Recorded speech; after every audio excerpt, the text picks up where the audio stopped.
Assalamualaikum warahmatullahi wabarakatuh. Waalaikumsalam warahmatullahi wabarakatuh. Ibu di atas kagak yang jawab ya. Jawab tuh. Assalamualaikum warahmatullahi wabarakatuh.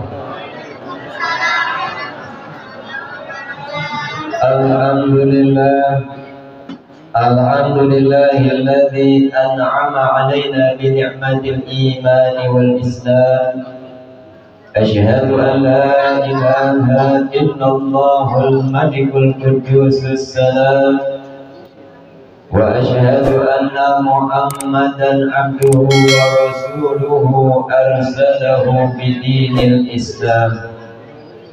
Allahumma shalli wa sallim ala sayyidina Muhammadin al-hadi ila daris salam wa ala alihi wa ashabihi ahli syirki wal wafa'i bil alam.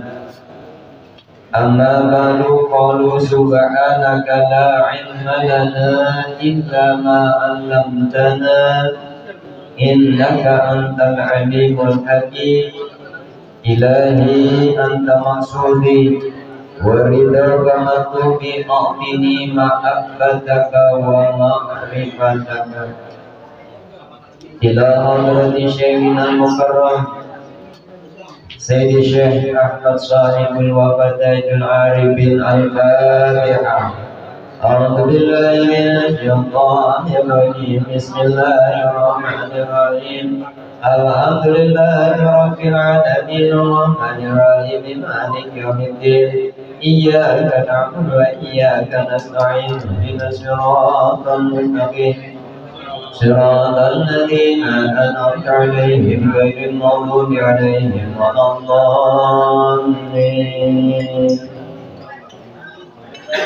Hadratal mukarramin jami'in asatid yang saya muliakan, para ustaz, para hujat, para tokoh masyarakat, jamaah Majlis Zikir Thariqah Qadiriyah wa Naqsyabandiyah, Majlis Zikir Abahku 37, wabil khusus guru kita Bapak Ustaz Ali Mardana.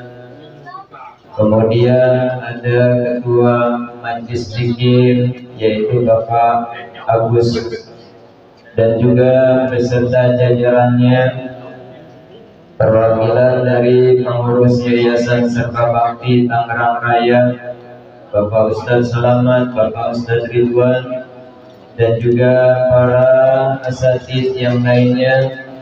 Ada Ustaz Ipul, yang semuanya adalah dimuliakan Allah Subhanahu wa ta'ala, yang mudah-mudahan guru-guru kita ini membimbing kita menuju Allah melalui jalur Thariqah Qadiriyah wa Naqsyabandiyah di bawah naungan guru mursyid kita Pengarsa Abah Hanom. Amin ya rabbal. Ibu-ibu jamaah yang saya muliakan, suara ada tapi badan gak kelihatan persis kayak beli lanang. Mohon maaf Bu. Ibu-ibunya yang di atas mudah-mudahan diberikan keberkahan oleh Allah, dipanjangkan umurnya, disehatkan badannya, digampangkan segala rezekinya, digampangkan segala urusannya. Mudah-mudahan diberikan rezeki yang banyak, yang halal, yang berkah.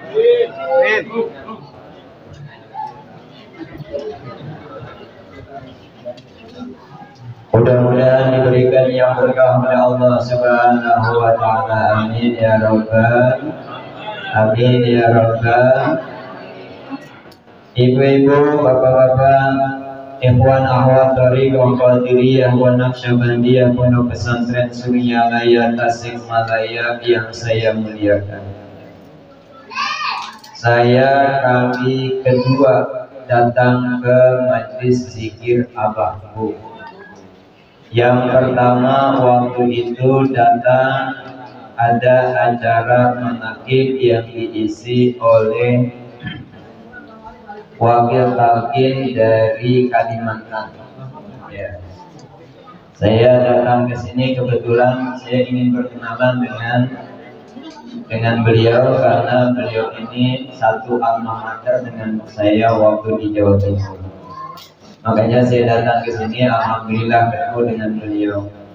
Kemudian yang kedua, alhamdulillah hari ini Ustaz Ali Wardana WA ke saya dan alhamdulillah kebetulan ada waktu jadi saya bisa datang ke sini. Dan ini sebenarnya bukan keinginan kita, bukan keinginan Ustaz Ali, pun juga bukan keinginan saya untuk datang ke sini, tapi memang Allah sudah tentu. Nah, sebelum saya ceritakan itu, Bu, Ibu tahu nggak ini majelis apa namanya? Namanya apa? Abaku, Pak, ini namanya apa? Apa artinya abaku?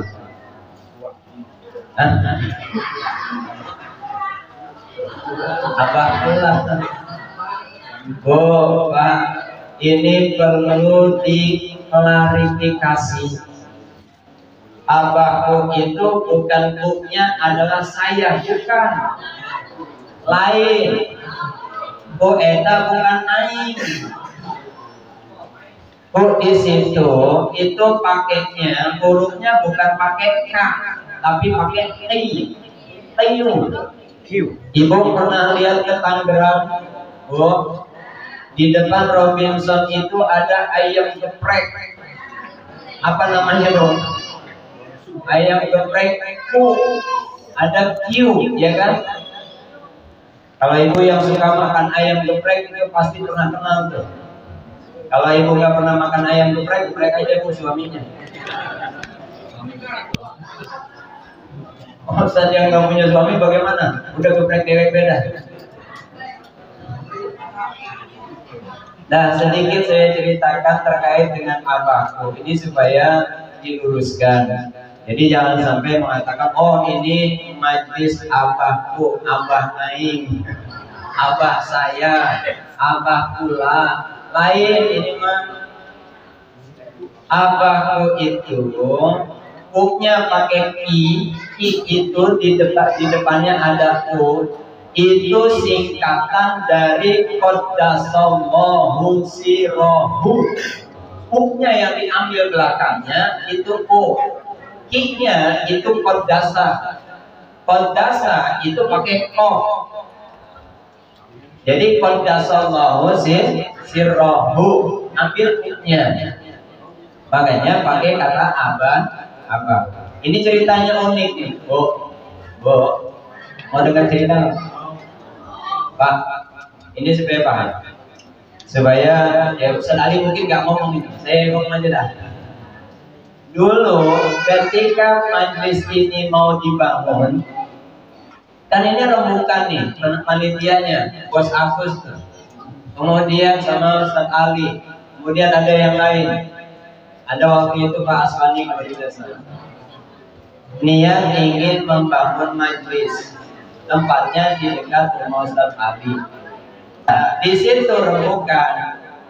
Nanti majlis itu namanya apa? Kan mereka rembukan ini. Kebetulan saya ada di situ dan waktu itu di rumah siapa ya sebenarnya? Yang bos. Kenapa? Pak Akbar Maulana ya. Di tempatnya Pak Akbar Maulana setelah mengadakan manakib di sana karena beliau mau ada acara. Akhirnya ngobrol, Ustaz, ya mereka ini beliau ini pada ngobrol, apa nih namanya? Saya ingat Ustaz Ali bilang bahwasanya saya pengen majlis itu jangan berarab-araban, nggak ke arab-araban gitu. Kalau Al-Ikhlas, Al-Huda, Al-Kafirun, Al-Mufsidun, nggak pakai ke arab-araban, tapi pengennya rada unik gitu. Persis kayak majlis zikirnya Tunggul Karomah. Saya melihat terinspirasi dengan kata-kata tunggul karomah. Itu kan bahasanya kan luar biasa, tunggul dengan karomah. Karomah memang bahasa Arab. Tunggulnya itu tunggul naon? Tongkat ya, tongkat. Akhirnya ketika itu nih Pak nih uniknya, Bu, masih ada nggak Bu? Maksudnya kuenya masih ada apa enggak? Kalau masih ada makanlah. Piringnya jangan tuh, piringnya. Akhirnya kan ini beliau-beliau lagi pada ngobrol tentang nama. Saya tawajuh melihat foto Abah persis gede semacam itu. Saya lihat ini kalau majlis ini dinamain apa? Ini bagus nih sekali. Saya bilang kalau saya Ustaz, udah kayaknya bagus namanya apa saja. Abah. Akhirnya kan setuju tuh. Udah namain apa? Biasanya Abah Anom itu di belakang akhir kata itu ada IS. Ya ada IS ya. Qaddasallahu sirrah. Jadi pop dengan S-nya, sin-nya. Akhirnya terbesitlah dalam hati bahwasanya ini tambah dengan ku biar ada keren. Ku itu bukan aing, ku itu bukan saya, ku itu bukan aku, tapi ku itu adalah doa yang ada pada lafaz qaddasallahu sirrahu. Ini kalau di dalam ilmu alat namanya jumlah du'aiyah.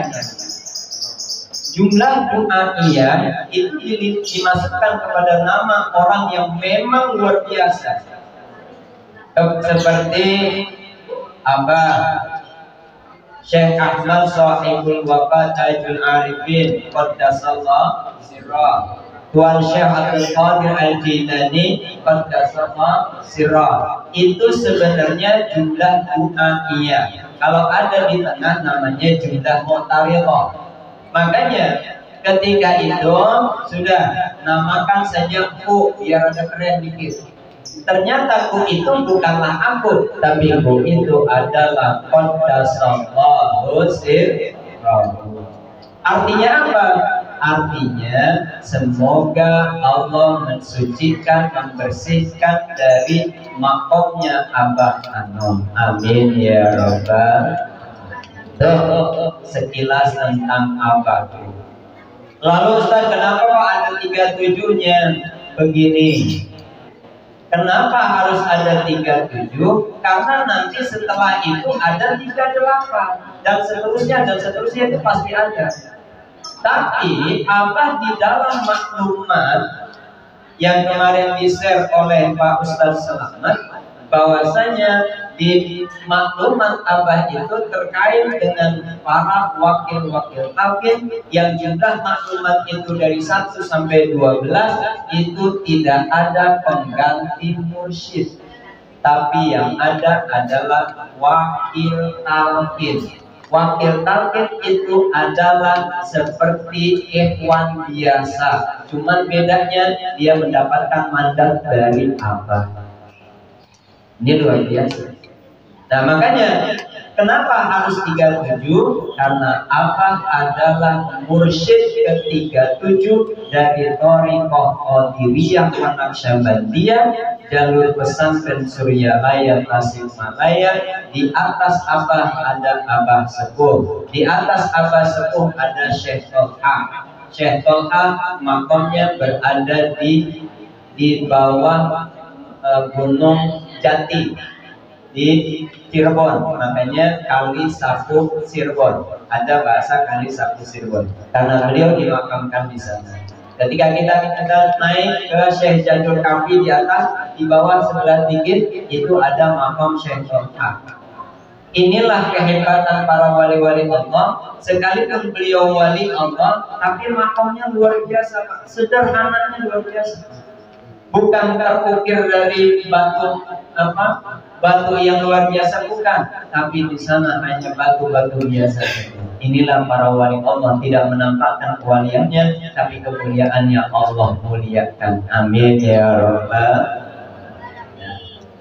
Lalu Ustaz, kok kenapa Ustaz diundang ke sini sama Ustaz Ali? Ternyata ada satu tujuan dari Ustaz Ali. Apa tujuannya? Saya disuruh mempromosikan pesantren saya. Dan saya punya pesantren yang baru masuk 2 tahun ini. Ini sudah alhamdulillah berkat doa dari Ustaz Ali, doa dari para ikhwan yang waktu itu manakib ke tempat saya. Beliau berdoa semoga pondok ini maju. Alhamdulillah sekarang sudah mulai berkembang. Amin ya Rabbal. Makanya sekarang sedang naik 2 lantai dan 2 lantai sudah dipakai sama anak santri putra. Kemudian nanti insya Allah doakan tahun besok kita masuk pada lantai ketiganya. Amin ya Rabbal. Ya, mudah-mudahan para putra putri kita ini menjadi anak-anak yang soleh dan solehah. Amin. Lalu Ustaz, apa kaitannya dengan Ustaz Ali dengan Ustaz? Kemudian menginformasikan terkait dengan pesantren. Bu, Ibu mendengar gak tadi mangkoba yang dibaca Ustaz Payumi? Apa isinya? Au. Berarti ibu teh tidur. Allah.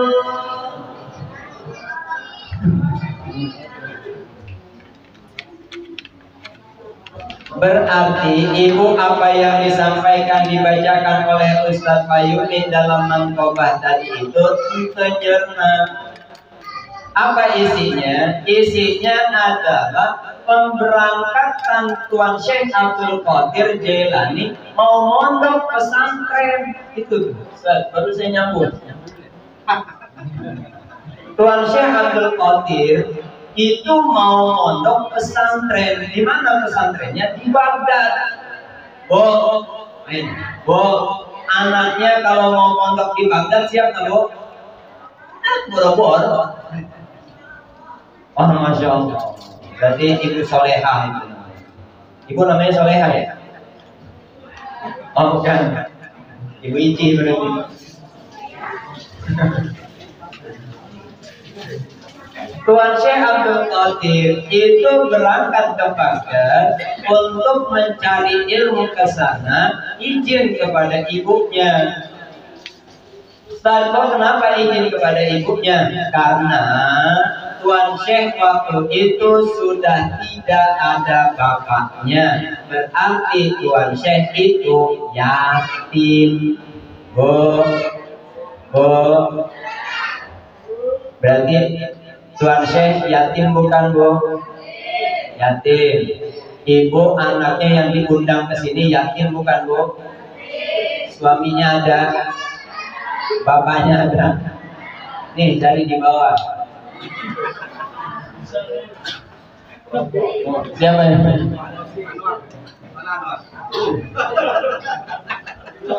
ada yang siap ini bawa pulang satu? Kayak di jodoh lain. Ini bukan satu kebetulan, memang Allah sudah tentukan. Kenapa saya disuruh datang ke sini bawa brosur? Karena ingin menginformasikan terkait dengan pesantren. Kaitannya juga dengan mangkobah. Tuan Syekh Abdul Qadir Jailani berangkat ke Baghdad itu pengen mondok, Bu. Diizinin sama ibunya. Sekalipun ibunya nangis, tapi Tuan Syekh berteguh hati, saya ingin menjadi orang mulia, saya ingin menjadi orang hebat, saya ingin memuliakan kedua orang tua saya. Itu keinginan Tuan Syekh. Begitu juga anak-anak kita yang berangkat ke pesantren, mereka itu adalah ingin memuliakan kedua orang tuanya di dunia dan juga di akhirat. Makanya ibu-ibu ini luar biasa. Ibu adalah orang luar biasa. Coba satu orang ibu itu bisa membimbing 10 orang anak. Bisa nggak, Bu? Coba kalau satu bapak bisa nggak membimbing 10 orang anak? Boro-boro. Ustadz Ali membimbing 10 orang anak. Saya yakin yang kepikir pertama kali siapa yang mengganti ibunya.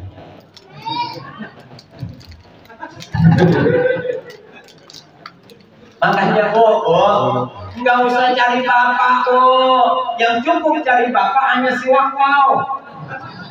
Cukup dia aja dah. Bapak mana? Bapak mana? Rumahnya jauh kalau punya. Subhanallah. Ibu mah nggak usah cari bapak. Kenapa? Cukup dengan ibu bisa memuliakan putra ibu. Ibu bisa menjadikan putra ibu menjadi putra putri yang soleh dan solehah. Persis kayak Tuan Syekh Abdul Qadir Al-Jilani. Beliau adalah seorang yatim. Pada umur 18 tahun berangkat ke Baghdad.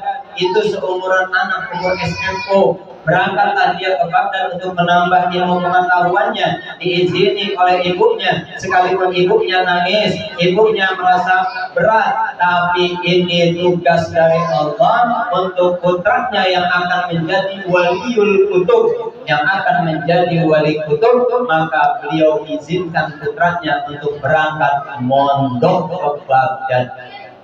Amin ya Rabbal. Ibu mah nggak usah ke Baghdad, udah datang saja ke Ledung. Datang aja ke Ledung ke sana. Insya Allah di sana dibimbing di pesantren. Amin ya Rabbal.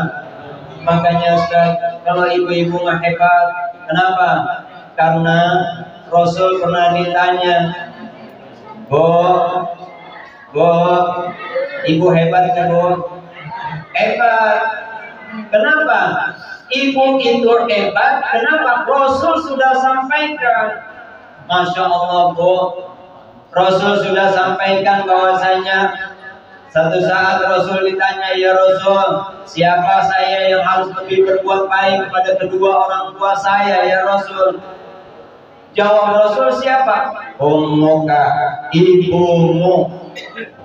Sumaman ya Rasul? Ummuka, ibumu. Berapa tuh Bu? Berapa? 2. Kemudian yang ketiga, sumaman ya Rasul? Ummuka, ibumu. Berapa tuh? 3. Cuma ketiga yang terakhir, yang keempat, sumaman ya Rasul? Abuka, bapakmu. Ibu disebut 3 kali, bapak disebut cuma sekali. Hebat nggak Bu? Berarti kalau begitu bagaimana? Kalau begitu ibu lebih mulia, lebih hebat. Kenapa? Karena ibu itu adalah orang yang mempunyai 3 kriteria. Kenapa? Semua ada di ibu. 3 ini ada di ibu, tidak ada di bapak. Bu, benar nggak Bu? Apa benarnya Bu? Apa benarnya?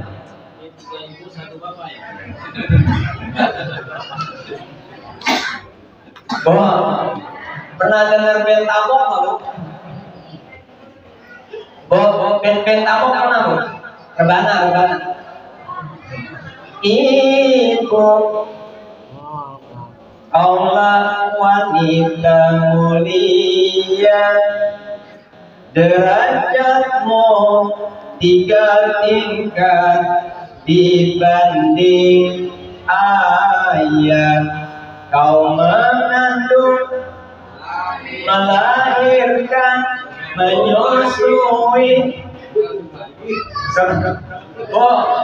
Yang pertama apa Bu? Kau mengandung. Bapak-bapak ngandung? Nah, makanya saya tanya nih, Ustaz Ipul, mana Ustaz Ipul? Ustaz Ipul tadi yang baca Bani Hasyim itu anak siapa Ustaz Ipul? Cucunya Pak Emi. Oh, cucu Pak Emi. Pak Emi. Oh, kali pikir saya, wah ini anaknya Ustaz Ipul nih. Kalau tanya rada mirip begitu. Jauh. Beda ya? Jauh. Ketika ditanya Ustaz Ali, ini anaknya siapa? Anak Ustaz Ali. Oh, anak Ustaz Ali berarti melahirkan. Kagak, Ustaz Ali melahirkan. Makanya yang bisa mengandung hanya ibu. Yang bisa mengandung hanya kau mengandung, melahirkan, lahir lagi, lahir lagi, lahir lagi, lahir lagi, kusut.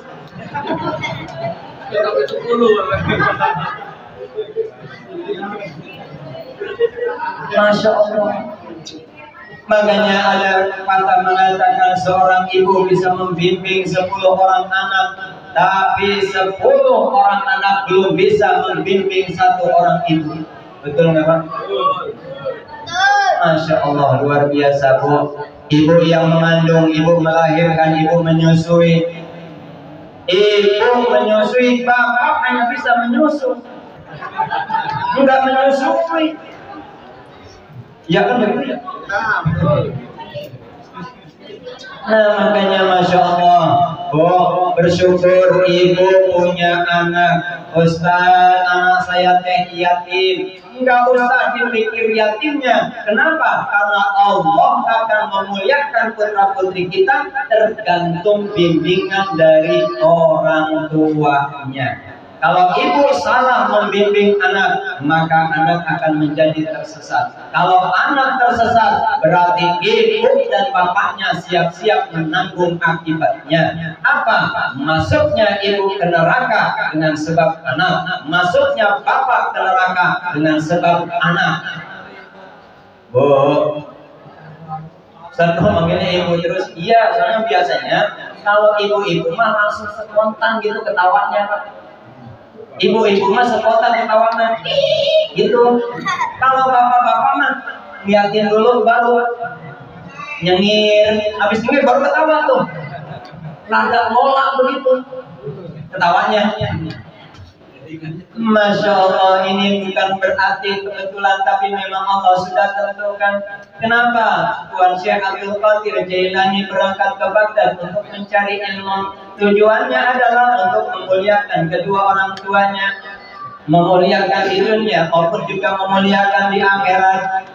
Begitu juga putra putri kita yang berangkat ke pesantren adalah ingin memuliakan kedua orang tuanya baik di dunia maupun di akhirat. Amin ya Rabbal, amin ya Rabbal. Makanya Pak, alhamdulillah Pak Bu, kita sudah dibimbing masuk dalam zikir. Zikir yang kita baca adalah bukan zikir sembarangan.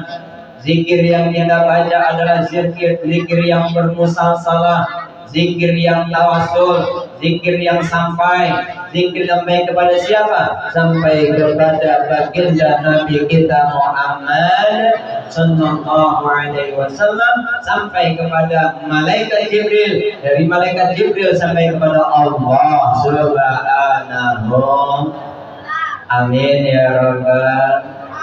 Lalu Ustaz, apa sih hikmahnya saat kita berzikir itu? Ini perlu saya sampaikan. Bu, apa sih hikmahnya Bu kita berzikir? Bu, sebagian ibu sudah ditalkin belum Bu? Sudah talkin zikir belum Bu? Kalau ibu sudah ditalkin zikir, ibu bisa merasakan apa hikmah dari kita mempelajari zikir ini. Zikir yang kita baca itu beda dengan zikir orang yang biasa dibaca oleh umum. Ustaz, lafadznya sama, betul, lafadznya sama, tapi rasanya yang beda. Ibu udah ngerasain jeruk belum Bu? Bu, kalau pisang udah Bu, pisang. Bu udah ngerasain pisang belum? Kapan? Jangan mikir apa. Pisang itu enaknya di kulit apa di dalam? Enaknya pisang itu di mana Bu? Ayo udah mikir-mikir kan. Enaknya pisang itu di mana Bu? Pak, enaknya pisang itu di mana? Enaknya pisang itu dirasa. Benar nggak Bu? Rasa apa? Ya rasa pisang. Memang karena kita pembahasannya pisang. Jadi rasa pisang itu bisa kita rasakan setelah kita makan. Bagaimana orang bisa merasakan pisang kalau dia tidak makan pisang? Begitu juga orang bagaimana dia bisa merasakan nikmatnya berzikir kalau dia tidak ditalkin zikir, gitu maksudnya. Paham Bu? Bu paham? Kalau nggak paham turun di sini kan. Nikmatnya zikir itu adalah ketika kita tanamkan zikir, ditanamkan kalimat la ilaha illallah, itu masuk ke dalam hati dan diamalkan, masya Allah itu akan berbuah dan berkembang. Amin ya rabbal, amin ya rabbal. Lalu apa Ustaz dari hikmahnya kita mempelajari zikir? Kita baca ini adalah zikir yang ada silsilahnya, enggak sembarangan. Ustaz, apakah ada pahalanya? Ada pahalanya. Sekalipun kita tidak dizikir, tidak ditalkin ataupun tidak ditalkin, zikir itu mengandung pahala. Pasti ada pahalanya, Pak. Oh, pasti ada pahalanya. Tapi rasa belum tentu. Rasa belum kan? La ilaha illallah, la ilaha illallah, la ilaha illallah. Bagus nggak Bu? Bagus. Bagus nggak Pak? Bagus. La ilaha illallah. Bagus nggak Bu? Bagus nggak Pak? Yang nggak bagus bagaimana? Yang nggak bagus ada goyangan dampret. Itu kucing kepencet itu. Lebih bagus mana? Lebih bagus di zikir. Ustaz kan nggak ditalkin tapi berpahala. Karena tujuan kita adalah bukan mencari kekayaan dalam zikir, tapi ketika kita berzikir ingin mencari wusul kepada Allah, menuju Allah Subhanahu. Dengan apa? Dengan zikir. Makanya salah satu ulama mengatakan, seorang ulama mengatakan bahwasanya az-zikru mansubatul wilayah. Zikir itu adalah alamat kewalian. Makanya orang yang berzikir itu adalah wali Allah. Bu, Ibu pengen ngeliat para wali nggak Bu? Nih di bawah nih banyak wali nih. Wali santri, wali murid, Pak Yadi wali santri, Ustaz Ali ini wali daya.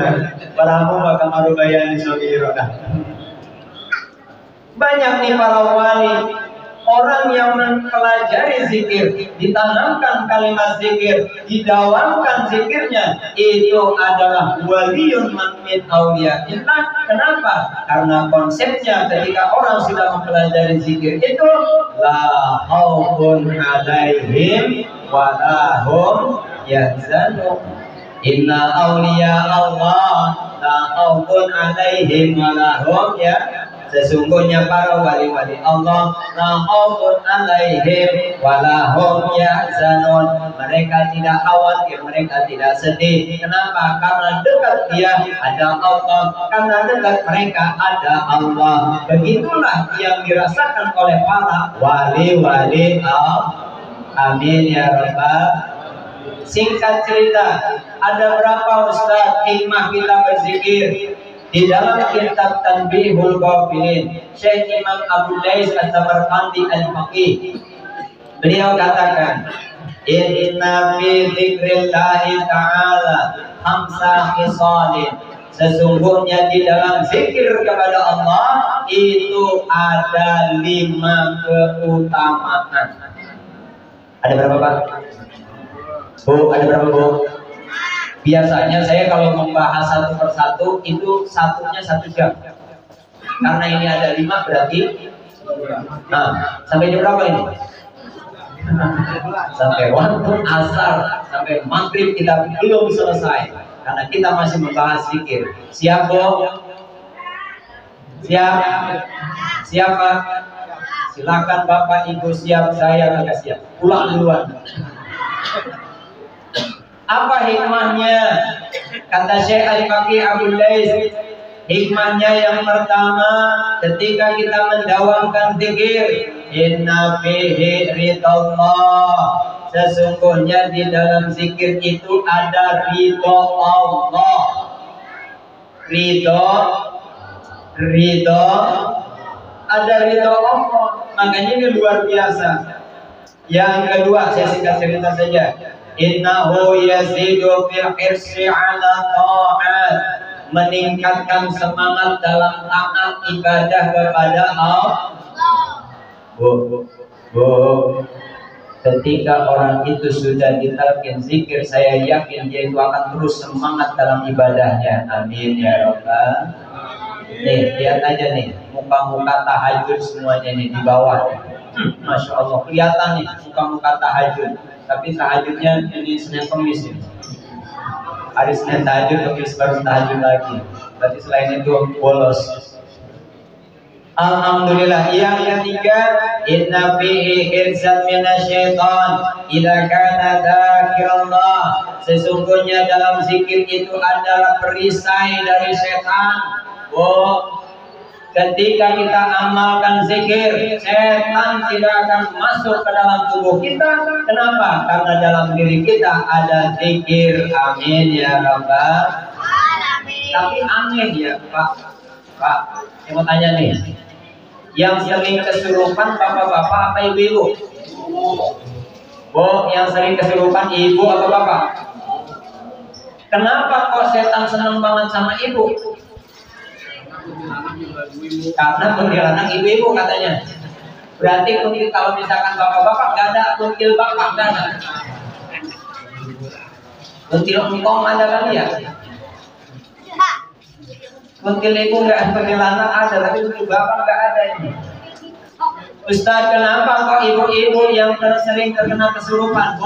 Di dalam tubuh ibu kalau tidak masuk zikir, itu ada satu rongga yang kosong. Ketika rongga kosong itu dia setan masuk ke dalam tubuh ibu, maka ibu kerasukan, maka ibu kemasukan jin, maka itu jin yang masuk ke dalam tubuh ibu adalah jin korin ibu, teman ibu, yang apa? Yang dia akan mengikuti ibu selamanya selagi ibu tidak berzikir. Kalau ibu berzikir, dia akan nyingkir dari ibu. Amin ya Rabbal.